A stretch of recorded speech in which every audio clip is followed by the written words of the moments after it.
الحمد لله والعاقبة للمتقين ولا عدوان إلا على الظالمين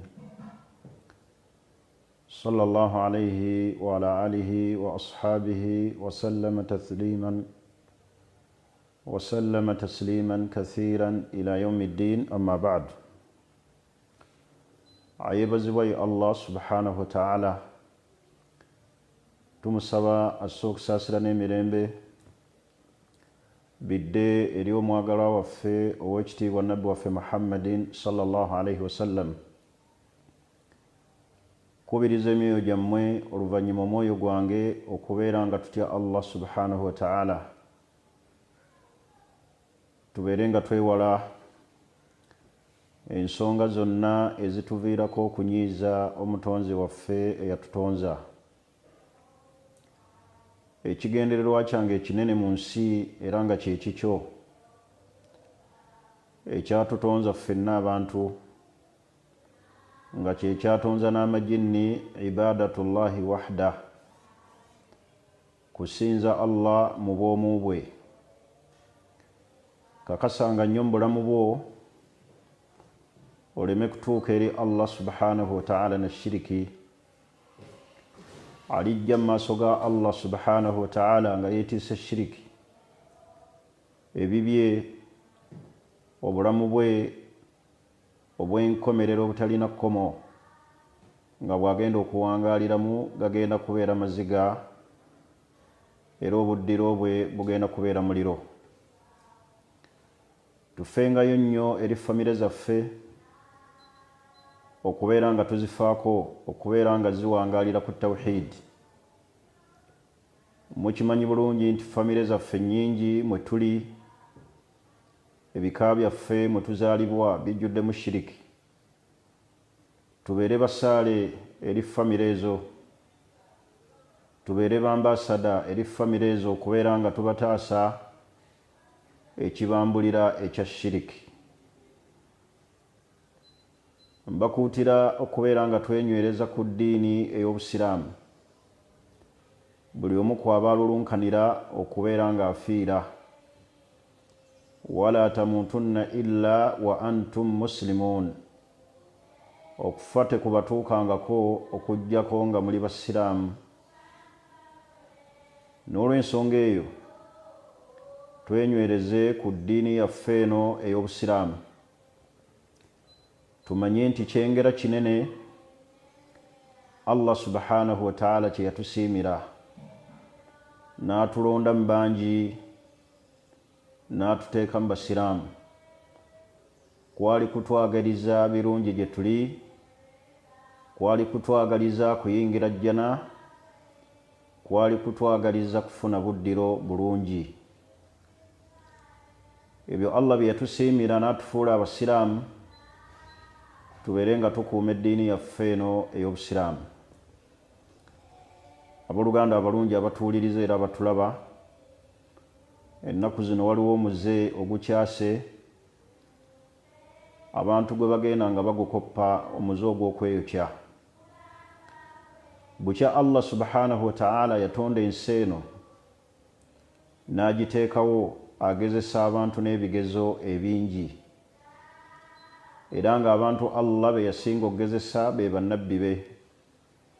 Baali bamutya, baali bamwagala nnyo, baategeera nnyo amateeka ga Allah subhanahu wa ta'ala. Tulemenga kusuubira nti buli kigezo ekijja nti Allah aba akukyaye, nti era Allah aba akulekulidde. Ate era kimanye nti solution ey'ebizibu byonna teri mu kwetta, teri mu kwekumako petroli. Naye olwaleero abantu bayize omuze omubi ne babeera nga bagenda ne bafuna amafuta olw'okuba omuntu agezesebwa, olw'okuba omuntu anyiizibbwa ne yeekumako omuliro. Omuntu yenna ayetta n'ekissi kyonna kye yesse nakyo, oba butwa, oba yeetaddemu muguwa, oba yeeyokyezza, era Allah kyagenda omumubonereza nakyo ku lunaku olw'akhira. Naye ennaku zino abantu bakoppye omuze omukyamu ogw'okweyokya ne petroli. bangi beeyokya abamu nga bali ku bitebe bya poliisi ne basuubira nti ebyo bye bakoze biyinza okukyusa ensi eno ate ne batamanya nti gye balaze yesinga okuba obuzibu. Naye nabbi waffe Muhammadin sallallahu alaihi wasallam bwe yali atulambikira engeri gye tuyinza okuwonamu ebizibu by'ensi eno, buli kigezo kyonna ekiba kizze Allah n'abeera nga akikuwewulira weekwate ku bintu bino bina. Ekisookera ddala as-sabru, kubeera mugumiikiriza. Wasta'inu bis-sabri was-salah. Allah yatugamba nti mweyambisenga obugumiikiriza. Beera nga mugumiikiriza bulijjo ku buli kigezo kyonna ky'olaba mu bulamu bwo obw'ensi, oba bulwadde, oba bwavu, oba onakuwazibwa, oba okoleddwako buli azaamaanya. As-sabru, baganda bange bannyinaze obugumiikiriza. Wa'lamu anna an-nasra ma'a as-sabr. Kimanye nti obuwanguzi bwonna ojja kubutuukako na bugumiikiriza. Mu aya endala Allah yatugamba nti wabashiri as-sabirin. Amawulire gano ag'essanyu gawaaba abagumiikiriza, mubeere nga bagumiikiriza, kubanga ne bw'otaagumiikirize tolina ky'ogenda kukyusa mu kadari ya Allah. Ati olina kubeera mugumiikiriza, ate nga mugumiikiriza ogenda kufuna empeera ennene mu maaso ga Allah subhanahu wa ta'ala. Ensonga ey'okubiri, as-sala, kwenywereza ku swala. Baganda bange, teri yenywereza ku swala n'azisaala mu butuufu bwazo, n'afuna ebigezo mu bulamu buno obw'ensi, n'asuubira nti okwetta mwe muli solution ey'okuwona ebizibu. Era kyava Allah yatugamba nti wasta'inu bis-sabri was-salah, mweyambise bigumiikiriza na swala. Hadisi endala yalaga nti Nabbi sallallahu alaihi wasallam kaana idha hazabahu amru, bwe yafunanga ekimunakuwaza n'afuna ennyiike, farra ila as-salah, yaddukiranga eri swala. Mubeere mu bantu abasaaze. Naye abantu ennaku zino balemeddwa okwekwata ku ebyo obusiraamu bye bulagira, ne basuubira nti okwetta n'okweyokya mwe muli okuwona ebizibu by'ensi eno. Olabanga ayesse naye tebiwedde, gy'olaga bizibu, gy'ogenda okutuuka miranga ate ng'ogenda kubonerezebwa olw'ekikolwa ekyo ekikyamu. Olese famire yo mu nnaku, olese abaana bo mu maziga, ne weekumako omuliro. Beera mugumiikiriza, weekwate ku swala. Ensonga ey'okusatu, du'a, kubeera ng'osaba Allah subhanahu wa ta'ala. Fa inna du'a silahul mu'min. Okusaba kwonna eddu'a n'osaba Allah ky'ekitala eky'omukkiriza, kyekyokulwanyisa ky'olina mw'oyinza okuyita Allah subhanahu wa ta'ala n'abeera nga akutaasa. Mwenywereze nnyo ku ddu'a, mumusabe nga Allah subhanahu wa ta'ala. Teri kinene mu maaso ga Allah. Gwe kyolabanga ekinene mu maaso ga Allah kitono. N'olw'ensonga eyo eddu'a kikulu, temukutukangawo nazo. Ensonga esembayo ey'okunanga nkulu mu kugezesebwa kwonna kwe kubeera nga tutendereza nnyo Allah subhanahu wa ta'ala. Ala bidhikirillah tatma'innul qulub. Buli omu n'ayitiriza okutendereza Allah subhanahu wa ta'ala, Allah agenda kunyweza emitima gyammwe. Shaitani ereme okubawamba. Wenywereze ku kutendereza Allah nga wa afdalu dhikri. Dhikri esinga okubanga omuntu atendereza nayo Allah kwe kusoma Qur'ani y'ekitiibwa. Mwekwate nnyo ku Qur'ani mugisome. Mutenderezenga nnyo Allah subhanahu wa ta'ala. Faraddidu la ilaha illa Allah mukinan biha.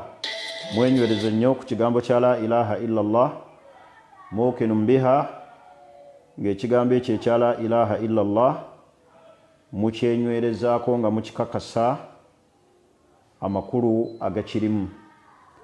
Naye abantu ennaku zino bayitirizza omuze omukyamu ne basuubira nti okwetuga, okwetta ne basuubira nti mwe muyinza okuwona ebizibu bino ebyensi. Baganda bange abalungi abasiraamu, tubeere abantu abalungi kuno ku nsi, tubeere abantu abalungi mu maaso ga Allah, tubeere abantu abalungi nga tukwata ebiragiro Allah subhanahu wa ta'ala be yatukwasa, kubanga ekyokugezesebwa min sunanillah kiri mu nkola ya Allah. Bukya Allah yatonda ensi eno n'agiteekamu abantu, Allah azze abagezesa n'ebigezo ebinene.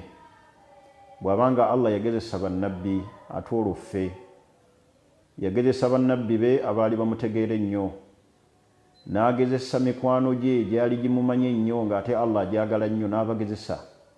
Kakati ate ffe walanabuluwannakum bishay'in min alkhawfi walju'in, Allah yatugaa nti kyaddaaki nja kubagezesa. Allah yali ategeeza ffe baagenda okugezesa. Bw'abanga yagezesa bannabbi nga nabbi sallallahu alaihi wasallam yagaa nti ashaddu nnasi albala al anbiya, abantu Allah be yasinga okugezesa be bannabbi be, thumma al amthal, oluvannyuma ababaddirira mu madaala ag'abannabbi. Bw'abanga abo Allah yabagezesa, ate olwo ffe n'oluusi nga tetuli ku mateeka ga Allah, n'oluusi nga tujooga Allah, tujjudde amazambi mangi, oluusi ebimu Allah bireeta ukubatan lana nga bibonerezo gye tuli, naye tuleme kusuubira nti solution yaabyo kweteekako muliro na kwetuga na kunywa obutwa. Mubeere abantu abalungi, mubeere abagumiikiriza, kubanga ensi bw'atyo Allah subhanahu wa ta'ala bwe yagitonda. Erimu emitawaana, erimu ebigezo, ate leka kusuubiranga nti gwe ebigezo byo bye bikuyitako ti bye bisinga obunene, oba osuubire nti mu bantu bonna gw'ogezesebwa wookoma ebizibu byo by'olabanga ebizibu ebyabanno we bitandikira. Abantu balina ebizibu ebinene ebitamanyi bibyo. Abantu balina emitawaana eminene egitamanyi gigyo. Abantu balina endwadde ennyingi ezitamanyi zizo. Naye gumiikiriza, kubanga ne bw'onookola otya ne weekyanga, ne bw'onoonyiiga otya ne wooneekumako petroli, togenda kukyusa ntegeka ya Allah subhanahu wa ta'ala gye yasalawo okutambulirako obulamu bwaffe. Gyebulaba mu mpagi ez'obukkiriza, empagi esembayo al imaanu bil qadari, kukkiriza okugera kwa Allah. Awo wali minzaani ey'okubeera nti omukkiriza apima obukkiriza bwe. Allah bw'aleeta ekigezo okirisiivinga otya? Allah bw'akuleetera ekigezo kyonna, oba aleese bulwadde, oba aleese bwavu, oba aleese kiki, ekigezo ekyo kihandolinga otya? Wali minzaani ey'obukkiriza. Mubeere abantu abalungi, abagumiikiriza, era mubeere nti mumanya nti obugumiikiriza mwe tugenda okubeera nga tufuna obuwanguzi. Eyo nga nvuddeyo ne faida eyo entonotono, tuli ku musomo gwaffe ogukwatagana ku maka, nga tuli ku sayidi ey'abakyala. Omulundi ogwayita twali tunnyonnyola ebitendo by'abakyala ab'omujjana. Twayogera ekitendo ekigamba nti mbimu ku bitendo by'abakyala ab'omujjana, omukyala yenna ayagala okuyingira ejjana alulunkana okubeera nga tanyiiza bbaawe. Era ne tulaga nti Nabbi Muhammadin sallallahu alaihi wasallam bwe yali agamba basahaba yabaga nti ala ukhbirukum binnisaai ahli aljanna, abange mbabuulireyo ku bitendo, mbabuulira amawulire agakwatagana ku bakyala ab'omujjana. Naye Nabbi sallallahu alaihi wasallam bye yannyonnyola ebitendo ebimu, era nga mu bitendo ebyo, mu bitendo by'abakyala ab'omujjana, ye mukyala okulaba nga talinakuwaza bba.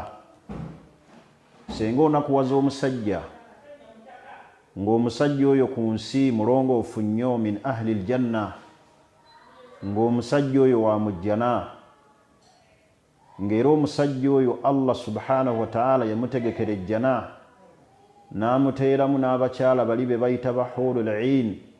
Buli w'omunakuwaza kuno ku nsi abakyala bali bakusabira eddwa ne baga nti qatalakillah, mukyala gwe Allah akukolimire. Omusajja oyo gw'onakuwaza eyo gyali aliyo ku bugenyi, essaawa yonna ayawukana naawe ajje gye tuli.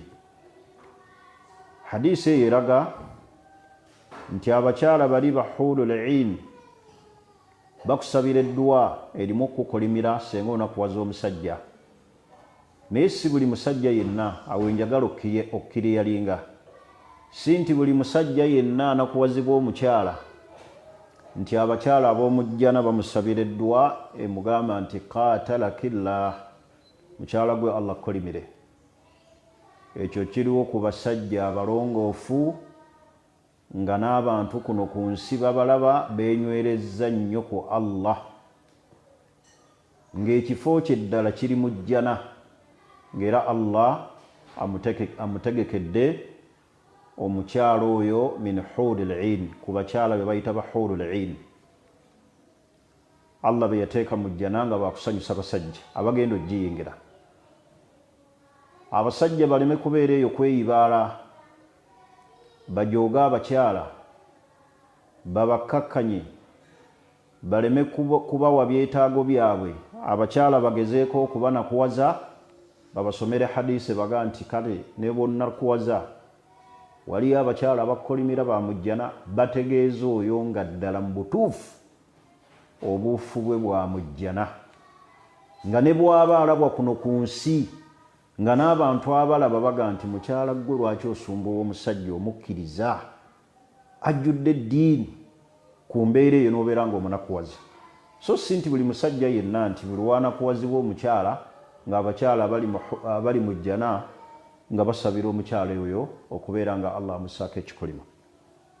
Ekyo kikola kwabo abasajja bokka nga ddala mu butuufu bajjudde obukkiriza bwa waggulu, nga n'abantu kuno ku nsi babawako obujulizi olw'obulongoofu bwabwe. So si buli musajja. N'olw'ensonga eyo tubeere abantu abeegendereza. Bw'obeera n'omusajja muyise bulungi, gwe ng'omukyala obeere mugumiikiriza gy'ali, kubanga mmanyi ebinakuwaza bingi mu bulamu bwaffe. Naye mu ebyo ku bitendo by'abantu b'omujjana ye mukyala omukkiriza okubeera nga alulunkana, okubeera nga tanakuwaza bba, ng'era tagezaako kukomba mpeke ya tulo okuggyako nga bbaawe amaze okudda mu nteeko n'amusanyusa. Naye ate ab'ennaku zino bila akisi beeyongera kunakuwaza bantu. Bakyala ne babeera mu mayumba nga bali mu lusirika, oli n'abeera mu maka g'omusajja nga buli kiseera akola kumujooga. Allah yatugaana okunakuwaza abakkiriza, tetukkirizibwa kunakuwaza bannaffe. Bwe buba nga obusiraamu butuziyiza okunakuwaza abantu aba bulijjo, ate butya bw'onakuwaza omusajja nga bbaawo nga Allah kwayisiza okubeerawo okwo mu bulamu buno obw'ensi. N'olw'ensonga eyo ekyo ekitendo twabeera nga tukinnyonnyola. Ekitendo ekirala mu bitendo by'abantu b'omujjana as-salihat, omukyala ateekeddwa okubeera nga ajjudde obulongoofu, nga Allah bw'abanyumyako mu Qur'ani ey'ekitiibwa ayogera ebitendo bisatu mu aya omwo. Yagamba nti fas-salihat qanitat hafidhatu lilghaibi bima hafidha Allah. Abakyala abo abalongoofu abagenda okuyingira ejjana bateekeddwa okuba nga balongoofu. Bulongoofu bw'omukyala Nabbi sallallahu alayhi wasallam hadisi endala yabwogerako n'agamba nti idha sallati almar'atu khamsaha, senga omukyala asaala esswala 5 olunaku nga tazisaala lwabba, azisaala ku lwa Allah. Wasaamat shahraha, n'asiiba omwezi ogwa Ramadaan ng'agusiiba ku lwa Allah, talinaamu nnaku zaabuzaabuza. Era tasiiba lwabba, tasiiba lwakuba yafumbirwa seeka, tasiiba lwakuba gwe yafumbirwa haaji oba amiiru wa kyalo. Wasaamat shahraha, Nabbi sallallahu alayhi wasallam n'agamba ekitendo ekyokusatu ekiraga omukyala nti mulongoofu, n'agamba nti wa taa'ati zawjaha, n'agondera bba ku buli kyonna kyamugamba ekitaliimu kujeemera Allah era ekitaliimu kunyiiza Allah na mubaka we, wa taati zawjaha, n'agondera bba byonna byamulagira. Bw'amugaana okufuluma mu nnyumba n'atafuluma, bw'amugaana okugenda ku kyeyo n'atagenda, bw'amugaana okukola n'agumiikiriza awaka. Wa taati zawjaha, n'agondera bba. Wa hafidhat farjaha, n'akuuma ensaaze, makulu n'akuuma obwereere bwe, n'atayenda bbali, n'ateejaajamya. Nabbi sallallahu alaihi wasallam yagaa nti agenda kuyingira ejjana mu miryango gyonna egy'ejjana gy'ali bayagadde okuyingiramu. Mwannyinaze omulungi ampuliriza, ebitende ebyo birina bw'otyo bw'ofaanana. Emiryango gy'ejjana gigenda kuggulwawo ku lulwo, oyingire wonna bw'oli bw'oyagadde okuyingira olw'ebitende ebyo. Fassalihat, abakyala nga balongoofu. Qanitat, nga bagonvu ku mateeka ga Allah. Bwe babasomera jilibab tebaŋŋoola. Bwe babagamba nti omukyala yeebikkirira bateeka mu bunnambiro. Qanitat, bagonvu ku mateeka ga Allah. Qanitat, bagonvu ku biragiro bya Nabbi Muhammadin sallallahu alaihi wasallam. Qanitat, bagonvu mu kukola ibaada. Bazuukuka ekiro ne basaala salatu layli. Bwe babasomera obulungi obuli mu salatu duha badduka bunnambiro. Bwe babasomera obulungi obuli mu kusiiba olunaku olwokuna n'olw'emmande bateeka mu bunnambiro. Bagonvu ku ibaada. Qanitatun, bagonvu nnyo mu kusinza Allah mu kukola ibaada. Bagonvu ku biragiro bya Allah subhanahu wa ta'ala. Fassalihatun qanitatun, ekyokusatu Allah yagaa nti hafidhatu lil ghaibi, bakuuma ebyama. Ne beekuumira babba baabwe, ne bakuuma amayumba ga babba baabwe, ne babeera nga batebenkera mu mayumba gaabwe. Hafidhatu lil ghaibi bima hafidha Allah, beekuumira ku ekyo Allah kye yabalagira okubeera nga bakyekuumirako. Hafidhatu lil ghaibi bima hafidha Allah, ne bakuuma ebyama ebyo Allah subhanahu wa ta'ala bye yalagira okubeera nga bakuuma. Bannyinaze abalungi, bamaama baffe abalungi, basenga baffe abalungi, bw'otunuulira mu bitende ebyo oyingira mu kitendo ki? Obulongoofu bwo buyimiridde butya? Obugonvu bwo buyimiridde butya ku mateeka ga Allah? Obugonvu bwo buyimiridde butya eri bbaawo?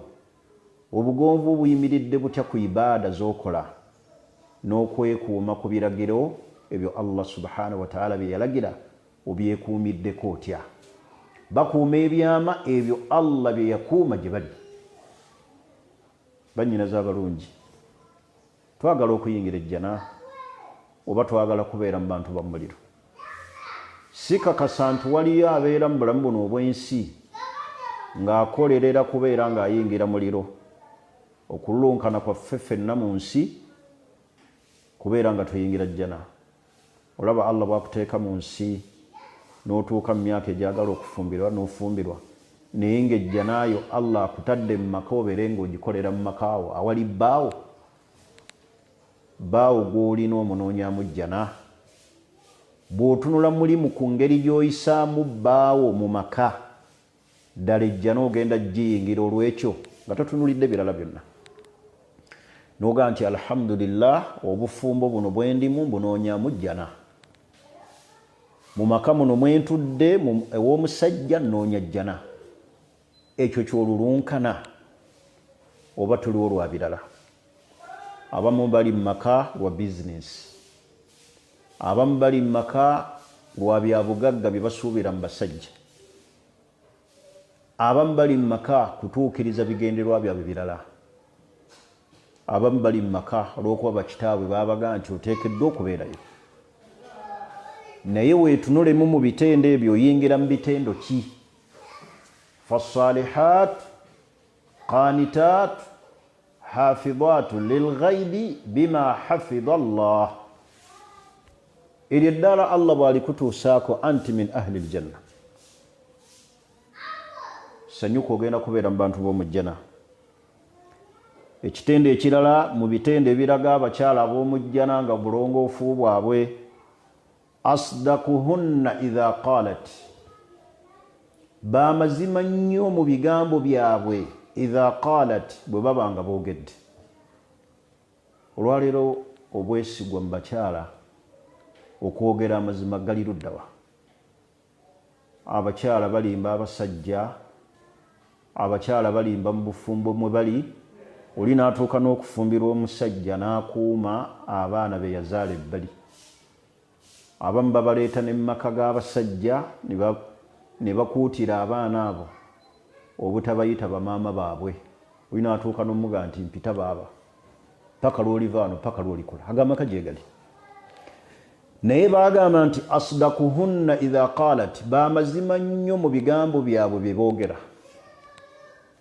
Abakyala balimba abasajja ne babasiba embuto, balimba abasajja awaka. Ez'akameeza ezo zokka abakyala bakozesa olukujjukujju mu bulimba. Asdaquhunna idha qalat. Bano abakyala abalongoofu abasinga obulungi nga bamujjana ebigambo byabwe byamazima. Tebalimba basajja kufuna za kameeza, tebalimba basajja kuweerera baana baabwe babbali, tebalimba basajja olw'okuba baagala kufissa. Asdaquhunna idha qalat. Bye boogera byonna ebibafubutuka mu kamwa mazima. Bw'otyo bw'oyimiridde ejja n'ogenda gisuubira kugiyingirira ku bulimba. Beera wa mazima bw'oba oyagala okuyingira ejjana. Beera wa mazima mu bufumbo bwo. Beera wa mazima eri bbaawo. Asdaquhunna idha qalat. Ebigambo byabwe bijjulamu mazima meereere mu kwogera kwabwe. Tebakwenya basajja, tebalimbalimba basajja, tebakola bukumpanya eri babba baabwe, wabula ebigambo byabwe byamazima. Ate era boogera ebigambo byabwe bijjulamu akawoowo nga bireetera essanyu, bireeta akamwenyumwenyu, binyenyogera abasajja nga biwoomu. Teboogera bigambo bya busagwa eri babba baabwe. Bakyala boogera ebigambo nga binene ebimalako abasajja appetite. Ne boogera ebigambo ebinene nga bireeta abasajja kunyiiga. Ne bano abakyala aboogerwako nga bakuyingira jjana nga bakyala balongoofu. Asdaquhunna idha qalat. Bajjudde mazima mu bigambo byabwe, bijjudde mu ssanyu.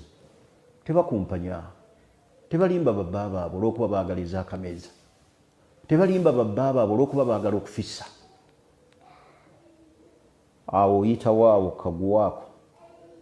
Sajja n'akubuuza ovaawa n'opalapalanya, n'akubuuza oyogera ani amasimu bagateekako nnamba ndala, ey'omusajja amukwana ateekako brother, ey'omusajja amwogereza amuwa ebirabo ateekako sister. Bannyinaze abalungi amazima, amazima mu bufumbo. Muli mu bufumbo naye buyinza okufuuka ensonga egenda okubayingiza jahannama olubeerera. Gwebeera wa mazima. Omuntu ayinza oga nti abasajja bo nga bakola kino, gwe tuukiriza rooloyo, tuukiriza buvunaanyizibwa bwe. Ekirala, allati idha ghadabat hamalat. Bw'abanga omukyala anyiize, anyiizibwa mu bitendo byabwe eby'abakyala abalongoofu, abakyala abalungi. Idha ghadabat hamalat. Bw'aba anyiize, bw'aba anyiizibwa hamalat, abeera mugumiikiriza. Obugumiikiriza bubalemye mu bufumbo, ne muvuma abasajja, ne mulangira abasajja, ne mudduka ku basajja. Awo wokka wali minzaani. Allah agezesa omukyala bbaawe n'ayavuwala oba n'alwala, omukyala n'afubutuka buli kigambo kyonna. Abamu ne babalekulira ne basiba emigugu ne badda ewaabwe. Ninaaga nakoowa obusajja obwavu. Twatamwa. Mukyala n'akwatamu ebibi n'agenda. Bameka abakyala babba baabwe nga bakomyewo awaka ne basanga ennyumba nga kyangaala. Allati idha ghadabat hamalat. Omukyala mu bakyala b'omujjana, omukyala omulongoofu bulwanyiizibwa n'anakuwazibwa, n'abaako ekimunyiizizza agumiikiriza. abamu mmwe kimukola musalako n'abasajja ebitundu byabwe by'ekyama mutuga abasajja ne mbasala ku lw'okubanga munyiizi. Mulaba ekyafaayo ky'omukyala gwe twakaziika wiikisi 2 emabega wano. Yabadde mukyala ng'ali lubuto nga mukkirize. Yafunye misunderstanding ne bbaawe. Kiki yakoze? N'akwata omuliro ne yeeyokya ng'ate ali lubuto. Natta omwana ali munda naye kennyini ne yetta. Ebyo byabadde wano ewaffe Uganda wiikisi 2 emabega wenjogerera. Naye nga y'omu ku bakyala ate abadde basomesa abantu abakubiriza bakyala baabwe okutya Allah, bakyala bannaabwe okutya Allah. Omukyala bw'aba anyiiza agumiikiriza, kiki otasobola kugumiikiriza? N'okwata omusajja ettaayi olw'okuba taleseewo za kameeza, n'okwata omusajja amataayi olw'okuba taweeredde baana takuwadde fiizi zimala, n'okwata omusajja ettaayi olw'okuba eza kameeza zaleseewo ntono, n'okwata amafuta n'ogateeka ku nnyumba n'ogikumako omuliro ku lw'okubanga bbaawe yawooye. Allati idha ghadabat hamalat. Bimeka by'ogumiikiriza? Ng'oggyeko okugaa nti neesonyiwa omusajja namuvaako, naye nga ddala ogumiikiriza n'osigala ng'otambula ne bbaawo. N'ogumiikiriza. Ejjana tugenda giyingira tutya ng'ebyo ebitende tetubirina? Era mwebala mutya nti muli bakyala balongoofu, bakyala ba mujjana ne mwebikkirira n'akakaya ne jilibaabu. Abamu mmwe muyimira mu mizikiti nti mulina ddalasa ze musomesa, naye nga bil aks kyennyume. Kati ng'ono ayeeyokyezza. Kyala ali lubuto ofunye misunderstanding. Kyova olaba nnyinaze abalungi, buli olabanga byonna ebikunyiiza ku mutima, teekawo communication wakati wo ne bbaawo mu mbeera ennungi. Ate bw'oba onyiizi sooka okuulinge obeere kaamu, okakkanye obusungu oyogere naye otule naye ku mmeeza omunnyonnyole. Kiyinza okuba ekikunyiizizza nsonga ntono nga wagitegedde bubi. Oluusi nga lugambo lwe lukuleeteddwa ne lukujja ku mulamwa n'osobya, naye nga lugambo kw'otambulidde okukakkana okoze ensobi, wesse, weeyokyezza, ovudde mu maka, naye ng'ekikuggyemu kigambo wakitegedde bubi oluusi na lugambo. Naye mu bitende by'abakyala abalungi, allati idha ghadabat hamalat, bw'anyiiga anyiizibbwa, hamalat agumiikiriza. Bakyala ennaku zino tebakyagala kubeera bagumiikirize. Musajja wayavuwala bano babunobi, mubaddukako ne mugenda ne ku byeyo, n'awulira nti oli Dubai, n'awulira nti oli Sharija, n'awulira simanyi ogenza Omaani, wuuyo oli Jordani, awulira buwulizi, walemu obugumiikiriza. Mu bitendo by'abakyala ab'omujjana si bwe batyo bafaanana. Olina kuba mugumiikiriza. Ebyo byonna ebizibu by'oyitamu ebikugamba nti gumiikiriza, mugenda okufuna empeera ennene, Allah akusasule, bagambe nti nalooga. Nankyono mu'ujiza yagumiikiriza nnyo ku bizibu by'omusajja. Walakil janna, empeera gy'osaana yakuyingira jjana olw'ekyo. Naye ffe omusajja wakunakuwaza, oyagala kufuna wabbali akusanyuse, ate nga akusanyusiza mu haraamu. Subhanallah, subhanallah, subhanallah. Bakyala b'ennaku zino ejjana erabika etusubye. Abasajja batunakuwaza aba halaali, twagala ate ab'ebbali batumaleko stress mu haraamu. Aina aljanna, olw'ejjana eri luddawa? N'osalako omusajja n'omuwa obutwa olw'okuba onyiizi, ne weekumako omuliro olw'okuba onakuwazibwa, olw'okuba oleeteddwa olugambo, oluusi nga n'amawulire agazi si matuufu. Naye yagamba ekirala mu bitendo by'abakyala ab'omujjana, wa idha dhahikat tabassamat. Omukyala omulungi asinga obulungi mu maka, asinga obulungi eri bbaawe, nga kimu ku bitendo by'abakyala ab'omujjana, wa idha dhahikat tabassamat.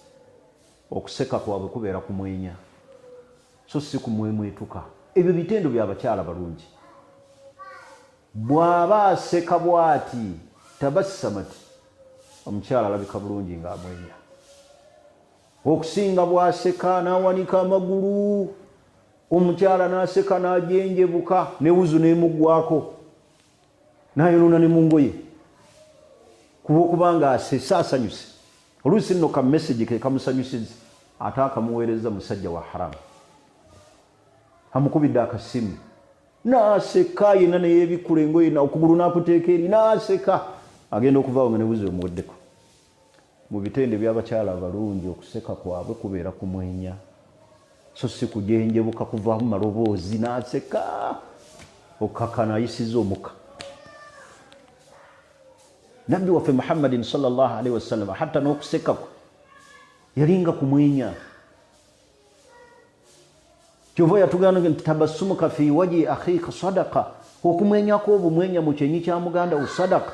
Naye ate butyanga omwenyera bbaawo, ate Allah bw'aba yakutonda n'akuteekako ebitende by'omukyalo omulungi ng'okuwa akazigo, ng'okuwa obunnya ku matama. Laba bw'omwenyeza bbaawo n'alaba obulungi bwo bwonna obw'omu feesi.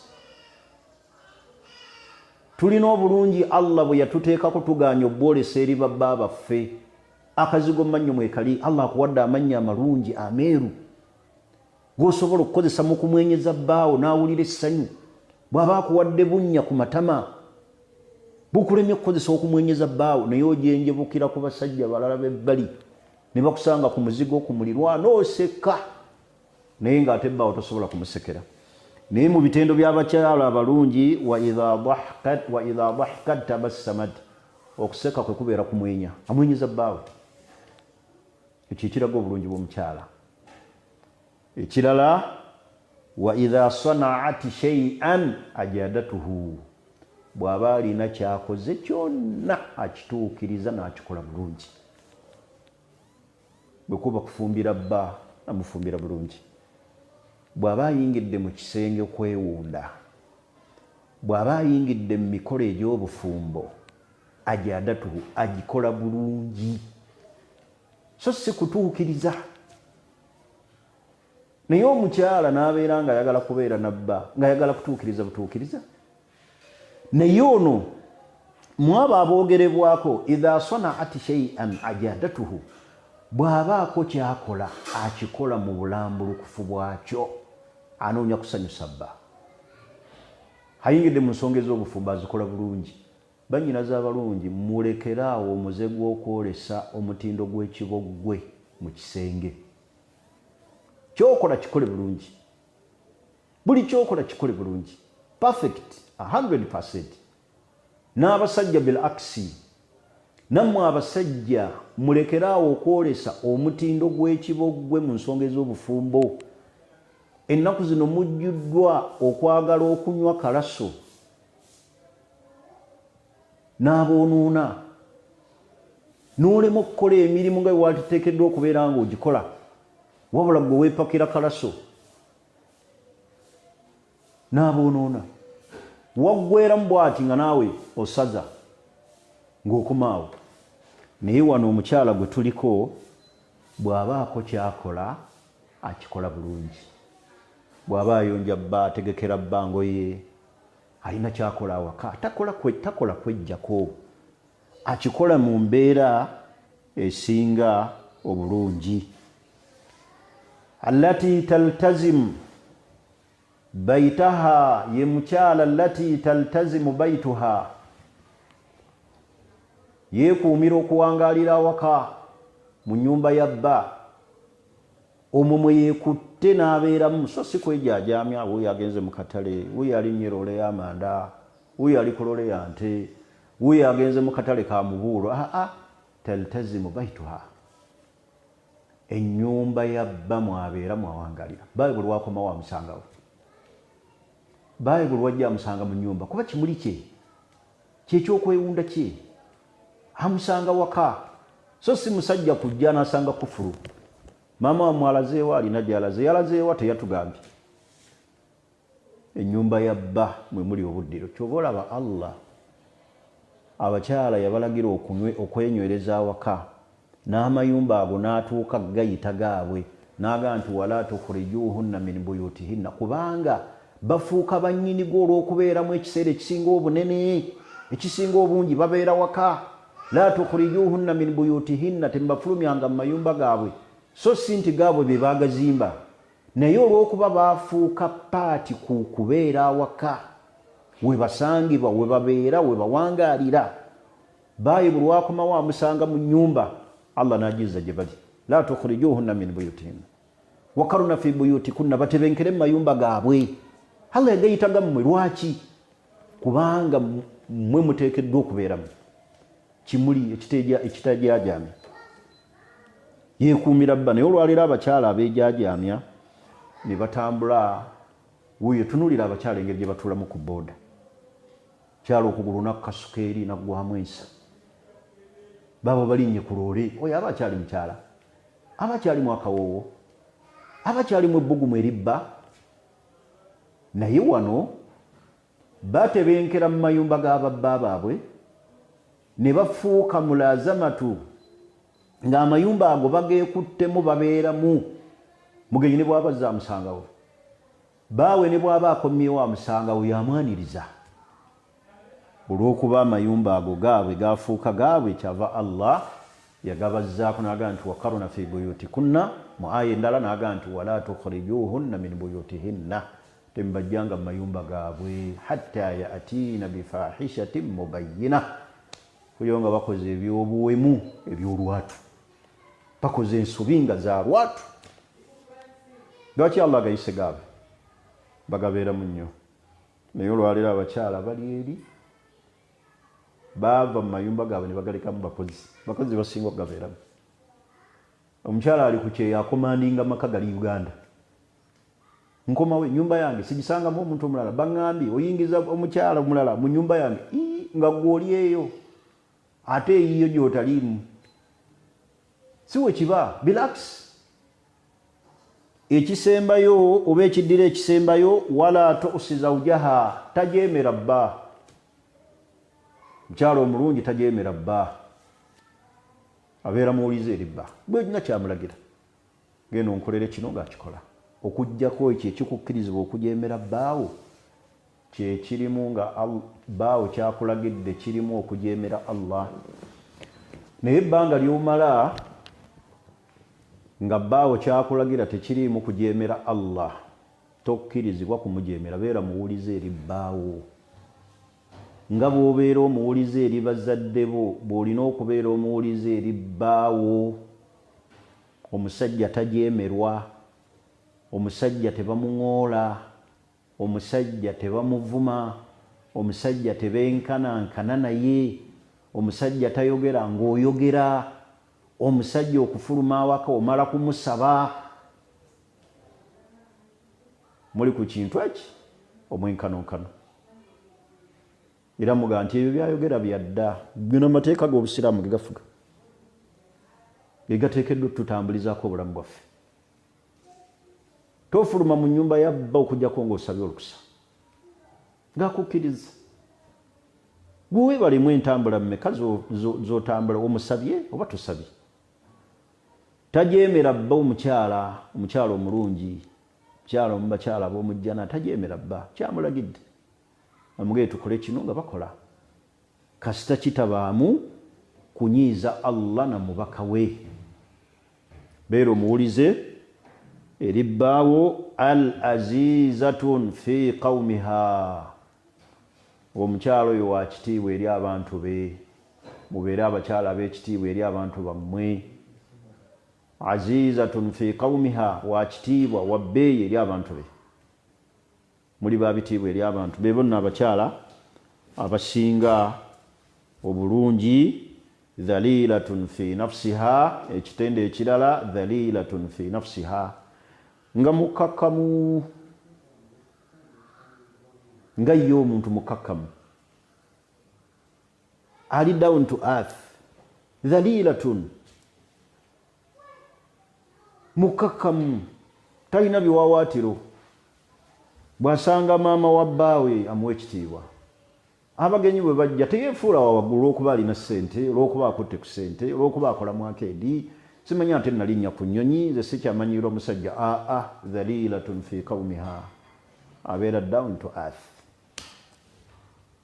bakyala olwaleero bakwata ku ssente batono nnyo Allah basaasira abatakyuka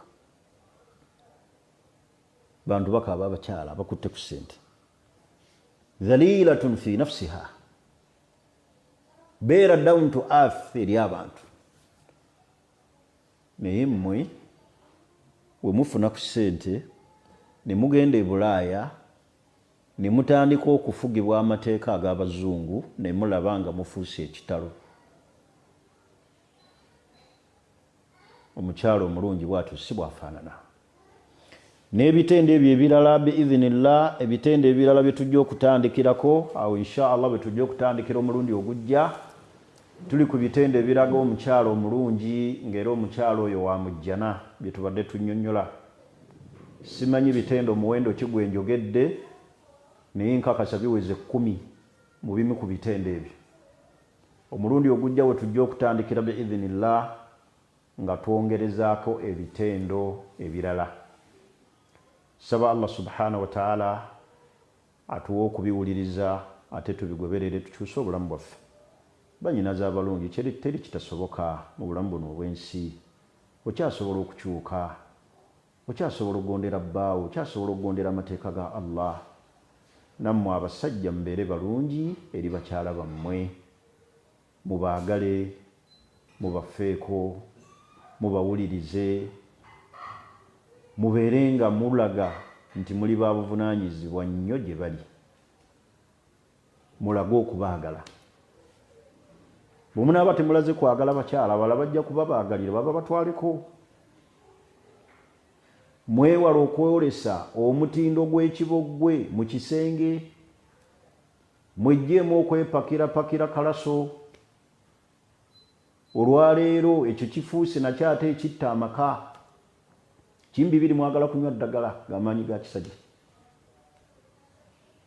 okuggyako nga ddala oli mulwadde ddala naye atali mulwadde ekikunywesa kalaso simanyi noonywa ki noonywa palaso simanyi kalaso simanyi kaki mukama yayamba noonywa kiki mukama yayamba gwe kakati nimwolesa mu kisenge omutindo gwennyini ogw'ekibogwe nga ne ku benchi totuulako baba bazanyi bano abakapiira nga ne ku gundi baba bayita baki bano abatuula ku gundi basubstitute nga tebakuwana nnamba bannaayi kiki abasajja baleero nabbi sallallahu alaihi wasallam yagamba nti Allah ayagala nnyo omuntu buli wakola omulimu agutuukirize bulungi mwejjeemu okolesa omutindo gw'ekibogwe teguwangaaza maka gwenza abasajja abakyala buli wonooyolesa omutindo gw'ekibogwe ojja kuzaazisa omukyala emize emibi twefeeko mwefeeko wassalamu alaikum warahmatullahi wabarakatuh omulundi ogujja inshallah bwe tujja okutandikira tuli ku bitendo by'abakyala abalungi abakyala abo bamujjana bateekeddwa okufaanana batya saba Allah atuwa okutegeera n'okuteeka mu nkola atuwa okugoberera ebigambo bino ate bisobola otugasa mu bulamu bwaffe ate ne kwakira bakubiriza ffenna abafumbo tujjumbire okukola ibaada nga tuli wamu musale salatu duha musale swala y'ekiro siiba olw'emmande n'olwokuna ne mukyalawo musaddaake nga muli babiri mutunulengako mu Qur'ani mubeere ne halaka awaka ez'abaana nga mutudde ng'abazadde bannange ezzadde lye tuzadde tulifeeko tulitegeke tuleme kubeera nga tululunkana kufuluma genda kukola naye ng'ate ezzadde lifa walladhina amanu wattaba'tum dhurriyyatahum biimanin alhaqna bihim dhurriyyatahum ffenna tubeere omuntu omu awaka omusajja fuuka omwoyo gumu ne mukyalawo naawe omukyala fuuka omutima gumu eri bbaawo mukole ibaada nga muli babiri buli omu alumirirwe munne buli omu afe ku munne buli omu ayagale munne buli omu awe munne respect bwe bufumbo obulungi obulimu essanyu ye laavu ennungi era eyitibwa true love otherwise maziga na miranga awaka wassalamu alaikum warahmatullahi wabarakatuhu